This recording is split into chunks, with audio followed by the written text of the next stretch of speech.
9 പേർ നോമിനേറ്റഡ് ആയിരിക്കുകയാണ്. ആരൊക്കെയാണ് ആ 9 പേര്? പക്ഷേ രതീഷിൻ്റെ കാര്യത്തിൽ ബിഗ് ബോസ് ഒരു ചതി കാണിക്കുന്ന പോലെയാണ് എനിക്ക് തോന്നിയത്.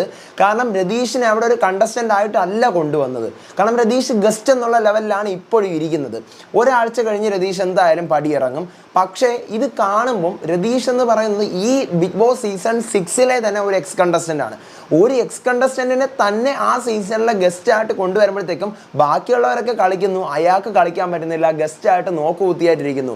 ഇടയ്ക്കിടയ്ക്ക് അയാൾ ബിഗ് ബോസിനോട് ചോദിക്കുന്നുണ്ട്, ബിഗ് ബോസ് എനിക്ക് പറ്റുമോ ഏതെങ്കിലും ടീമിൽ കയറാൻ, എനിക്ക് പവർ റൂമിലേക്ക് മത്സരിക്കാൻ പറ്റുമോ, എനിക്ക് നോമിനേറ്റ് ചെയ്യാൻ പറ്റുമോ?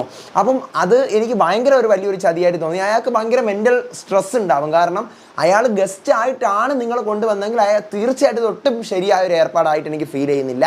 അതല്ല, ഇനി 2-3 ദിവസം കഴിഞ്ഞ് ഒരു ട്വിസ്റ്റ് ആക്കി മാറ്റിക്കൊണ്ട് രതീഷ് ഗസ്റ്റ് അല്ല, ഇവിടുത്തെ വൈൽഡ് കാർഡ് തന്നെയാണ്, തുടക്കത്തിൽ ഇങ്ങനെ പറഞ്ഞ് നിർത്തിയിരുന്നതാണ് എന്നൊക്കെ പറയുവാണെന്നുണ്ടെങ്കിൽ ബിഗ് ബോസ് നമ്മളെല്ലാവരും കൂടെ ഉണ്ടാവും. പക്ഷേ ഈ പറയുന്ന സംഭവം രതീഷിനെ ഗസ്റ്റാക്കി തന്നെ ഇവിടെ കൊണ്ടുവന്ന് ഇവിടെ നിന്ന് ഇറക്കി അതുപോലെ കൊണ്ടുപോകണമെന്നുണ്ടെങ്കിൽ ഇത് ഭയങ്കര വലിയൊരു അനീതിയായിപ്പോകും. കാരണം ഷോയുടെ TRPക്ക് വേണ്ടി മാത്രം ചെയ്യുന്ന ഒരു സംഭവമായിപ്പോകും. കാരണം ആ മനുഷ്യൻ, നമ്മളൊരാളുടെ മെൻ്റൽ സ്ട്രെസ്സാണ് നോക്കണം. നിങ്ങളൊന്ന് ചിന്തിച്ച് നോക്ക്. ഇപ്പം നിങ്ങൾ ആ സീസണിൽ നിന്നും എവിക്റ്റ് ആയ ഒരാളാണ്. എവിക്റ്റായി പോയ ഒരാളെ വീണ്ടും ആ സീസണിലേക്ക് കൊണ്ടുവന്നിട്ട് ബാക്കിയുള്ളവരൊക്കെ കളിക്കുന്നു, അയാൾ നോക്കുകുത്തിയായിട്ട് ഇങ്ങനെ ഇരിക്കുന്നു. മനസ്സിലായില്ലേ? അയാൾക്ക് ക്യാഷ് കിട്ടുന്നതിന് ഡെയിലി പേയ്മെൻറ്റ് ഉണ്ട്, ഓക്കെ. പക്ഷേ അയാളുടെ മെൻ്റൽ സ്ട്രെസ് അതിനേക്കാളും മുകളിലാണ്. അപ്പോൾ അങ്ങനെ ചെയ്യരുത്. ചെയ്യുന്നതിനോട് എനിക്ക് തീരെ എതിർപ്പ് കുറവാണ്. നിങ്ങൾക്ക് എന്താണ് തോന്നുന്നത് എന്നുള്ളത് മസ്റ്റ് കമൻറ്റ് ചെയ്യുക. നോമിനേഷനിൽ ആരുടെയൊക്കെ പേരാണ് പറഞ്ഞത്? പവർ റൂം ആരെയാണ് ഡയറക്റ്റായിട്ട് നോമിനേറ്റ് ചെയ്തത്? ലൈവിൽ നടന്നുകൊണ്ടിരിക്കുന്നത് പറയാം. Welcome back to Ansif moonlight media. I'm Ansif. Video ആദ്യമായിട്ട് കാണുന്നവർ ചാനൽ സബ്സ്ക്രൈബ് ചെയ്യണം, വീഡിയോ ലൈക്ക് ചെയ്യണം, ഷെയർ ചെയ്യണം, കമൻറ്റ് ചെയ്യണം.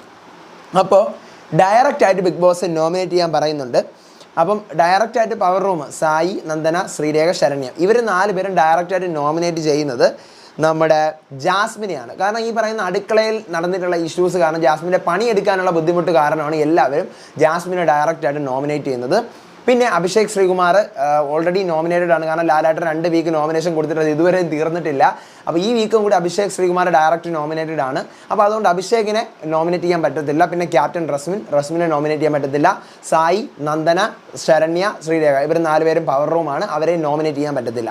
ബാക്കിയുള്ളവരെ നോമിനേറ്റ് ചെയ്യാൻ ബിഗ് ബോസ് പറയുകയാണ്. കൺഫഷൻ റൂമിൽ വെച്ചിട്ട് ക്ലോസ്ഡ് നോമിനേഷനാണ്, ഓപ്പൺ അല്ല. അങ്ങനെ അഭിഷേക് ശ്രീകുമാർ പോകുന്നു. അൻസിബയുടെയും അപ്സരയുടെയും പേരാണ് പറയുന്നത്. അൻസിബ ഭയങ്കര ഡൗൺ ആണ്. പോയാൽ മതി എന്നുള്ള ഒരു ചിന്തയോട് കൂടിയാണ് ഇപ്പോഴും നിൽക്കുന്നത്. പക്ഷേ പുള്ളിക്കാരെ പ്രേക്ഷകർ വിട്ടില്ല. ഇത്തവണയെങ്കിലും വിടട്ടെ. അപ്സര പോകുന്നു. ഭയങ്കര വീക്കാണ്. അഭിഷേക് അപ്സരയുടെ പേര് പറയുന്നത് ഭയങ്കര വീക്കായിട്ടുള്ള ഒരു പ്ലെയറായിട്ട് എനിക്ക് തോന്നുന്നു. ഫിസിക്കലി അപ്സരയ്ക്ക് ഒട്ടും പറ്റില്ലെന്നാണ് തോന്നുന്നത്. ഋഷി അർജുൻ്റെയും ജിൻഡോയുടെയും പേരാണ്. അർജുൻ ഇനാക്റ്റീവ് ആയിട്ടാണ് നിൽക്കുന്നത്. എനർജിയൊക്കെ ഭയങ്കര ഡൗൺ ആണ് അർജുൻ്റെ. അടുത്ത് ജിൻഡോയുടെ പേര് പറയാൻ കാരണം ഗെയിമിൽ ചില സമയത്ത് വേറൊരു രീതിയിൽ ഈ ജിൻഡോ ചെയ്യുന്നത് ഒട്ടും അക്സെപ്റ്റ് ചെയ്യാൻ പറ്റാത്തൊരു ലെവലാണ്. ഭയങ്കരമായി ആവശ്യമില്ലാതെ അടി ഉണ്ടാക്കുന്നു. നോറ പോകുന്നു. ജിൻഡോയുടെയും അർജുൻ്റെയും പേരാണ്. ജിൻഡോ ഒട്ടും നിലപാടില്ല, ബോധമില്ലാത്ത കാര്യങ്ങളാണ് ഈ വീട്ടിൽ ചെയ്തുകൊണ്ടിരിക്കുന്നത്. അർജുൻ വന്ന ആഴ്ചയിലുള്ള അർജുൻ അല്ല ഇപ്പോഴത്തെ അർജുൻ. ഭയങ്കര ഇനാക്റ്റീവാണ്. അടുത്ത് സിജോ. അൻസിബയുടെയും ഋഷിയുടെയും പേരാണ് പറയുന്നത്. അൻസിബ ആരെങ്കിലും എന്തെങ്കിലും പറഞ്ഞാൽ മാത്രമേ ആ പണി ചെയ്യുന്നുള്ളൂ, അല്ലെങ്കിൽ ആക്റ്റീവ് ആകുന്നുള്ളൂ. ഗെയിമിലൊരു മടുപ്പ് കൊണ്ടുവരികയാണ്. ഋഷിയും അൻസിബയും സുഹൃത്തുക്കളായതുകൊണ്ട് ഇവർ 2 പേരും വോട്ടിങ്ങിൽ വന്നില്ല എന്നുണ്ടെങ്കിൽ ഋഷി ഒരാഴ്ച വോട്ടിങ്ങിലില്ല, അൻസിബ മാത്രമാണ് ഉള്ളതെന്നുണ്ടെങ്കിൽ അൻസിബയ്ക്ക് മൊത്തം വോട്ടും കിട്ടും. അതേസമയം അൻസിബ എവിക്ഷനില്ല, ഋഷി ഉണ്ടെന്നുണ്ടെങ്കിൽ മൊത്തം വോട്ട് ഋഷിക്ക് കിട്ടും. അപ്പോൾ ഇവർ 2 പേരും കൂടെ നിന്ന് കഴിഞ്ഞാൽ വോട്ട് സ്പ്ലിറ്റ് നടക്കത്തില്ല. അപ്പോൾ അതുകൊണ്ട് ഋഷിയുടെ പേര് ഇവർ ഫ്രണ്ട്ഷിപ്പ് എന്നുള്ള ലെവലിൽ വോട്ട് സ്പ്ലിറ്റ് ആവുന്നുണ്ട്. അത് സ്പ്ലിറ്റ് ആവരുത്. അർജുൻ പോകുന്നു. അതെനിക്ക് ഭയങ്കര ഇഷ്ടപ്പെട്ടു. കാരണം സിജോ അത് കറക്റ്റ് ആ വോട്ട് സ്പ്ലിറ്റിങ്ങിൻ്റെ കാര്യമൊക്കെ എടുത്ത് പറഞ്ഞു, സൂപ്പറാണ്. അപ്പോൾ അടുത്ത് അർജുൻ പോകുന്നു. അൻസിബയുടെയും ഗബ്രിയുടെയും പേരാണ്. അൻസിബ ഈ വീട്ടിൽ നിന്ന് മടുത്തു, ഭയങ്കര വീക്ക് എന്നാണ് പറയുന്നത്. ഗബ്രി ടാസ്കിൽ വ്യക്തിവൈരാഗ്യം തീർക്കുന്ന പോലെയാണ് എനിക്ക് തോന്നിയത്. അപ്സര പോകുന്നു. അൻസിബയുടെയും ഋഷിയുടെയും പേരാണ് പറയുന്നത്. അൻസിബ ഒട്ടും ആക്റ്റീവ് അല്ല, ഇവിടെ നിൽക്കണമെന്നേ താല്പര്യമില്ല. ഋഷി അൻസിബയ്ക്ക് എന്തെങ്കിലും പ്രശ്നം വന്നു കഴിഞ്ഞാൽ മാത്രം ഇടപെടും, ഇല്ലെങ്കിൽ തനിക്ക് നേരെ എന്തെങ്കിലും പ്രശ്നം വന്നു കഴിഞ്ഞാൽ ഇടപെടും. അല്ലാതെ പൊതുവായിട്ടുള്ള ഒറ്റ കാര്യങ്ങളിലും ഋഷി ഇടപെടുന്നില്ല. പവർ റൂമിൽ ഒരു അടിപൊളി ചാൻസ് കിട്ടിയിട്ട് പോലും അതിനെ നേരാവണ്ണം ഉപയോഗിച്ചില്ല. ഗബ്രി പോകുന്നു. അൻസിബയുടെയും ജിൻഡോയുടെയും പേരാണ് പറയുന്നത്. അൻസിബ ഒട്ടും മാറ്റങ്ങളില്ല. തുടക്കത്തിൽ എങ്ങനെയായിരുന്നോ അതുപോലെ തന്നെയാണ് ഇപ്പോഴും. ഒഴുക്കിനൊത്ത് നീന്തുന്ന ഒരു ലെവലിലാണ് അൻസിബ പോയിക്കൊണ്ടിരിക്കുന്നത്. ജിൻഡോയുടെ പേര് പറയാൻ കാരണം പല ക്യാരക്ടേഴ്സാണ് ആയിട്ടാണ് ജിൻഡോ ഇവിടെ നിൽക്കുന്നത്. വായി തോന്നുന്നത് കോതയ്ക്ക് പാട്ട് കണക്ക് പാടിയാണ് ജിൻഡോ ഇവിടെ നിൽക്കുന്നത്. ജിൻഡോ പോകുന്നു. നോറയുടെയും ഋഷിയുടെയും പേരാണ് പറയുന്നത്. നോറ പറയുന്ന കാര്യങ്ങൾ ഇതുവരെയും എന്താണെന്ന് പോലും നമുക്ക് ആർക്കും മനസ്സിലാവുന്നില്ല. നമ്മൾ പറയുന്നത് നോറയ്ക്കും മനസ്സിലാവുന്നില്ല, നോറ പറയുന്നത് നമുക്ക് മനസ്സിലാവുന്നില്ല. വളരെ ഇറിറ്റേറ്റിംഗ് ആണ് നോറ. രണ്ടാമത് ഋഷിയുടെ പേരാണ്. ഋഷി എന്നെ പേഴ്സണലി ടാർഗറ്റ് ചെയ്യുമ്പോൾ എനിക്ക് തോന്നുന്നുണ്ട്. വ്യക്തിവൈരാഗ്യം പലപ്പോഴും തീർക്കുന്നുണ്ടോ എന്ന് എനിക്ക് സംശയമുണ്ട്. അടുത്ത് ജാസ്മിൻ. അൻസിബയുടെയും നോറയുടെയും പേരാണ്. അൻസിബ ഇവിടെ സേഫ് ഗെയിം കളിച്ച് ഇമേജ് കോൺഷ്യസ് ആയിട്ട് കളിക്കുന്നുണ്ടോ എന്ന് എനിക്ക് തോന്നുന്നുണ്ട്.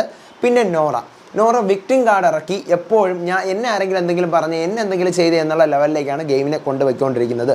അൻസിബ ഗബ്രിയുടെയും സിജോയുടെയും പേരാണ് പറയുന്നത്. ഗബ്രി ഇവിടെയുള്ള കണ്ടസ്റ്റൻസിന് പുറമേ ആയിട്ട് മനുഷ്യരെടുത്ത് എങ്ങനെ പെരുമാറണം എന്നുള്ള കാര്യം ഈ പറയുന്ന ഗബ്രിക്ക് അറിയത്തില്ല. ബേസിക് ക്വാളിറ്റിയാണ് അതെല്ലാം, അതൊന്നും ഗബ്രിക്കില്ല. സിജോ ഇവിടെ കാട്ടുതീയാണെന്ന് പറഞ്ഞ് വന്നിട്ട് ഇവിടെ ഒരു തീപ്പൊരി പോലും ഞാൻ കാണുന്നില്ല. അതൊക്കെ അൻസിബയുടെ ആ വീക്ഷണമൊക്കെ കൊള്ളാം കേട്ടോ. ഒരു തീപ്പൊരി പോലും ഞാൻ ഇവിടെ കാണുന്നില്ല. അതുകൊണ്ടാണ് ഞാൻ സിജോയുടെ പേര് പറയുന്നത്. പുള്ളിക്കാരന് കളിക്കാൻ പറ്റും. അപ്പോൾ ജനവധിയിലേക്കൊന്ന് ഇറങ്ങുമ്പോഴത്തേക്കും പുള്ളിക്കാരൻ കളിക്കുമെന്ന് പ്രതീക്ഷിക്കുന്നു. അടുത്ത് ശ്രീതു പോകുന്നു. ഗബ്രിയുടെയും അൻസിബയുടെയും പേരാണ്. ഗബ്രി നോമിനേഷനിൽ കുറച്ച് വന്നിട്ടുള്ളൂ, സേഫായി ഇരിക്കുവാണ്. അപ്പോൾ ഗബ്രി നോമിനേഷനിൽ വരട്ടെ. അൻസിബയ്ക്ക് ഗെയിമേ അറിയത്തില്ല, ഗെയിം എന്താണെന്ന് അറിയത്തില്ല. അപ്പോൾ അങ്ങനത്തെ ഒരാൾ ഇവിടെ നിൽക്കുന്നതുകൊണ്ട് അർത്ഥമില്ല. ശ്രീരേഖ പോകുന്നു. ജിൻഡോയുടെയും അർജുൻ്റെയും പേരാണ്. ജിൻഡോ ഇവിടെ ഗെയിമിന് വേണ്ടിയിട്ട് പല നിലപാടുകളും സ്വീകരിക്കുന്ന വ്യക്തിയാണ്. ചില സമയത്ത് വളരെയധികം ഗെയിമിന് വേണ്ടി എന്ത് വഴിയും എക്സ്റ്റെൻഡ് ചെയ്ത് പോകുന്ന പോലെ എനിക്ക് തോന്നിയിട്ടുണ്ട്. അർജുൻ നല്ല ഒരു ഗെയിമർ ആയിരുന്നു, പക്ഷേ ഇപ്പോൾ വളരെ വീക്കായിട്ടാണ് പോയിക്കൊണ്ടിരിക്കുന്നത്. നന്ദന പോകുന്നു. ജിൻഡോയുടെയും ഗബ്രിയുടെയും പേരാണ്. ജിൻഡോ രണ്ടുപേർക്കും സെയിം റീസണാണ്. ഗെയിമിൻ്റെ ഇടയിൽ ഇവരുടെ ഫൈറ്റ് ജിൻഡോ അങ്ങോട്ട് കാണിച്ചു, ഗബ്രി തിരിച്ച് കാണിച്ചു. അപ്പോൾ രണ്ടുപേരും അങ്ങോട്ടും ഇങ്ങോട്ടും വ്യക്തിവൈരാഗ്യം തീർത്ത കണക്ക് ഗബ്രി മാന്തി, ജിൻഡോ അങ്ങോട്ട് ഉപദ്രവിച്ചു. രണ്ടും തെറ്റ് തന്നെയാണ്. അടുത്ത് സായി പോകുന്നു. ഋഷിയുടെയും നോറയുടെയും പേരാണ്. ഋഷി അൺകൺട്രോളബിൾ ആയിട്ടാണ് ഇവിടെ ഓരോ ചില കാര്യങ്ങൾ പെരുമാറിക്കൊണ്ടിരിക്കുന്നത്. അത് ഋഷിക്ക് തന്നെ നല്ല നെഗറ്റീവാകും. ഋഷിയെ നിയന്ത്രിക്കാനായിട്ട് പറ്റുന്നില്ല. നോറ തുടക്കത്തിലുള്ള അതേ നോറ തന്നെയാണ്, ഒരു മാറ്റവും ഇല്ല. നമ്മുടെ ഗ്രൂപ്പിലുണ്ടെങ്കിൽ പോലും നമ്മളെയൊക്കെ തന്നെ ഗെയിമേഴ്സ് ആണെന്നുള്ള രീതിക്ക് സംശയപരമായിട്ടുള്ള ഒരു നോട്ടമാണ്, സെൽഫ് ടാർഗറ്റാണ് നോറ ചെയ്തുകൊണ്ടിരിക്കുന്നത്. ശരണ്യ, അതായത് നോറയെ എല്ലാവരും സെൽഫ് ടാർഗറ്റ് ചെയ്യണം എന്നുള്ള ലെവലിലാണ് നോറ പെരുമാറുന്നത്. ശരണ്യ പോകുന്നു. ജിൻഡോയുടെയും ഗബ്രിയുടെയും പേരാണ്. ജിൻഡോ മാന്യമായ രീതിയല്ല ഇവിടുത്തെ ഗെയിമിൽ കാണിക്കുന്നത്. അത് തെറ്റിദ്ധാരണയുടെ ഭാഗമായിട്ടാണ് പറയുന്നത്. പിന്നീട് ഗബ്രി പവർ ഇവിടെ ആദ്യത്തെ ഒരാഴ്ച മാത്രമേ ഗബ്രി ഉപയോഗിച്ചിട്ടുള്ളൂ. പവർ റൂമിൽ ഒരു സേഫ് റൂം പോലെയാണ് ഗബ്രി കരുതി വെച്ചിരിക്കുന്നത്. അത് ശരണ്യ സൂപ്പറായിട്ട് പറഞ്ഞു. ഗബ്രി പവർ റൂമിനെ സേഫ് റൂം ആക്കിയാണ് ഇവിടെ കരുതി വെച്ചിരിക്കുന്നതെന്ന് പറയുന്നുണ്ട്. പക്ഷേ ഇതേ ശരണ്യ തന്നെയാണ് ഗബ്രിയെ പവർ റൂമിൽ നിന്ന് പോകണ്ട, നീ സ്ട്രോങ് ആണ്, നീ ഇവിടെ നിൽക്കണം, ഞാനോ ശ്രീരേഖ ചേച്ചിയോ നമ്മൾ രണ്ടുപേരിൽ ആരെങ്കിലും ഒരാൾ പോകുന്നത് ഇന്ന് രാവിലെ പറയാം. അപ്പോൾ എനിക്കതിൽ നിലപാടിൽ ജസ്റ്റ് ശരണ്യ എന്ന് മാറ്റി പറഞ്ഞ പോലെ എനിക്ക് ഫീൽ ചെയ്തു.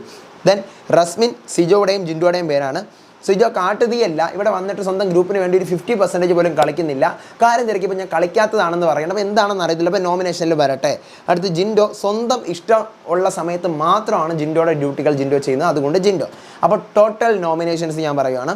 അൻസിബയ്ക്ക് 7 വോട്ട്, അപ്സരയ്ക്ക് 1 വോട്ട്, അർജുന് 3 വോട്ട്, ജിൻഡോയ്ക്ക് 7 വോട്ട്, ഋഷിക്ക് 4 വോട്ട്, ഗബ്രിക്ക് 5 വോട്ട്, നോറയ്ക്ക് 3 വോട്ട്, സിജോയ്ക്ക് 2 വോട്ട്. ഇനി നോമിനേഷനുള്ളത് ആരൊക്കെയാണ്? ലാലേട്ടൻ ഡയറക്റ്റായിട്ട് മറ്റേ ഗേ പരാമർശം നടത്തിയതിന് അഭിഷേക് ശ്രീകുമാറിനെ നോമിനേറ്റ് ചെയ്തിരുന്നു 2 ആഴ്ചത്തേക്ക്. അപ്പോൾ ഈ ആഴ്ച അഭിഷേക് നോമിനേറ്റ് ചെയ്യണം. അപ്പോൾ Abhishek Sreekumar direct nominated by Lalettan. Jasmin Jaffar direct nominated by power room. Ansiba 7 വോട്ടുകൾ, അർജുൻ 3 വോട്ടുകൾ, Jinto 7 vote, Rishi 4 vote, Gabri 5 vote, Nora 3 vote, Sijo 2 vote. അങ്ങനെ മൊത്തം 9 പേരാണ് ഈ ആഴ്ചത്തെ നോമിനേഷനിലുള്ളത്. അത്യാവശ്യം നല്ലൊരു നോമിനേഷൻ തന്നെയാണ്. അപ്പോൾ ആ രീതിയിൽ നിന്ന് പോകും എന്ന് നമുക്ക് നോക്കാം. വളരെ ഭയങ്കര ഉറ്റുനോക്കുന്ന ഒരു വീക്കായിരിക്കും. അൻസിബ എല്ലാം എവിക്റ്റ് ആയെന്നുണ്ടെങ്കിൽ അത് ഭയങ്കര ഒരു അൺഫെയർ എവിക്ഷനും ആയിരിക്കും. കാരണം അൻസിബ ഈ പറയുന്ന പോലെയുള്ള പ്രവർത്തനങ്ങളൊന്നും ആ വീട്ടിൽ കാഴ്ച വെക്കുന്നില്ല compared to other contestants that include in the nominations of this week. അപ്പം നമുക്ക് നോക്കാം. ഒന്നും പറയാൻ പറ്റത്തില്ല. ലൈവ് അപ്ഡേറ്റ് അടുത്ത് ഞാൻ വരാം. ഇനി രതീഷിൻ്റെ കാര്യം ഞാൻ പറഞ്ഞല്ലോ. രതീഷിൻ്റെ കാര്യം ഞാൻ വിചാരിച്ചു എന്തെങ്കിലും ഒരു ട്വിസ്റ്റ് സംഭവിക്കും. അവസാനം ഈ 16 പേരെയും നോമിനേഷനിൽ വിളിച്ചിട്ട് 16 പേരെ നോമിനേഷനിൽ വിളിച്ചിട്ട് ലാസ്റ്റെങ്കിലും രതീഷ് വരൂ, നിങ്ങളും കണ്ടസ്റ്റൻ്റ് ആണ് എന്നൊക്കെ പറഞ്ഞൊരു പ്രഖ്യാപനം നടത്തുമെന്ന് ഞാൻ കരുതി. പക്ഷേ എവിടെന്ന് അങ്ങനെ ഒരു സംഭവം ഇല്ലാതെ. അപ്പോൾ എനിക്ക് അതിനകത്തൊരു അൺഫെയർ എനിക്ക് ഫീൽ ചെയ്തു. കാരണം ആ മനുഷ്യൻ്റെ ഇമോഷനെ വെച്ച് കളിക്കുന്ന പോലെ എനിക്ക് ഫീൽ ചെയ്തു. അവിടെ കൊണ്ട് വേറെ ഏതെങ്കിലും സീസൺ ഈ ചലഞ്ചേഴ്സ് വരുന്നതൊക്കെ ഓക്കെ, ചലഞ്ചേഴ്സ് വരുന്ന അവർ വേറൊരു സീസണിലാണ്. അപ്പോൾ അവർ ഈ സീസണിൽ വന്നിട്ട് ഇവരെ വിറപ്പിക്കാൻ, ഇവരെ ഒന്ന് ബൂസ്റ്റപ്പ് ആക്കാനും വരുന്നത്. ഇത് ഈ സീസണിലെ തന്നെ കണ്ടസ്റ്റൻസിനെ കൊണ്ടുവന്ന് അവിടെ ഇരുത്തുമ്പോൾ അത് ഭയങ്കര ഒരു മെൻ്റൽ പ്രഷർ അവർക്ക് നൽകും. അയ്യോ എനിക്ക് കളിക്കാൻ വയ്യല്ലോ, എനിക്കിതൊക്കെ കാണുമ്പോൾ ഒരു സ്വന്തമായിട്ടാണെങ്കിൽ ഒരുപാട് ഗ്രഡ്ജ് ആ മനുഷ്യൻ്റെ മനസ്സിൽ വരും. അപ്പോൾ അതിന് ബിഗ് ബോസ് ഇടവരുത്തി കൊടുത്തോടെ തോന്നി. പക്ഷേ ഇത് ബിഗ് ബോസിൻ്റെ ട്വിസ്റ്റ് ആണെന്നുണ്ടെങ്കിൽ അതൊരു സൂപ്പർ ട്വിസ്റ്റ് തന്നെയായിരിക്കും. അപ്പോൾ അടുത്ത അപ്ഡേറ്റുമായിട്ട് വരാം, ലൈവ് അപ്ഡേറ്റ് വിശേഷമായിട്ട് വരാം. അപ്പോൾ ചാനൽ സബ്സ്ക്രൈബ് ചെയ്യണം, വീഡിയോ ലൈക്ക് ചെയ്യണം, നിങ്ങളുടെ അഭിപ്രായങ്ങൾ മസ്റ്റായിട്ട് താഴെ കമൻറ്റ് ചെയ്യണം. ബിഗ് ബോസ് ആണ് ഫ്രണ്ട്സിന് ഷെയർ ചെയ്ത് കൊടുത്ത് നമ്മുടെ ചാനൽ ഇൻട്രൊഡ്യൂസ് ചെയ്യണം. എൻ്റെ FB പേജും ഇൻസ്റ്റാ പേജ് ഫോളോ ചെയ്യാൻ മറക്കരുത്. അടുത്ത അപ്ഡേറ്റുമായിട്ട് വരാം, വിശേഷമായിട്ട് വരാം. അപ്പോൾ അതുവരേക്കും bye bye and take care.